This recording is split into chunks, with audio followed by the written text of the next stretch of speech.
नमस्कार मंडळी, नमस्कार. आजचा बुधवार पण खूप धमाकेदार गेला. आता उद्या गुरुवार आहे.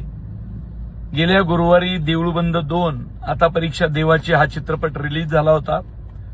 उद्या त्याला 1 आठवडा पूर्ण होतोय. 1 आठवड्यात महाराष्ट्राने अक्षरशः डोक्यावर घेतला चित्रपट. पण मंडळी चला, उद्याचा गुरुवार, त्यात शासकीय सुट्टी, बरोबर की नाही?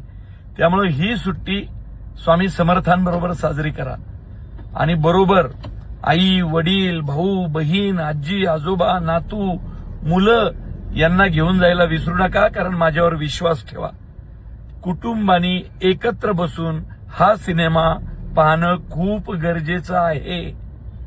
खूप गरजेचं आहे. कुटुंबातल्या माणसांनीच आता एकमेकांना आधार दिला पाहिजे, तरच या सिनेमातून जे सांगायचंय ते पूर्ण होईल. तर चला मंडळी, हा गुरुवार स्वामींच्या सोबत साजरा करूया. देऊळबंद भाग 2 आता परीक्षा देवाची पाहूया.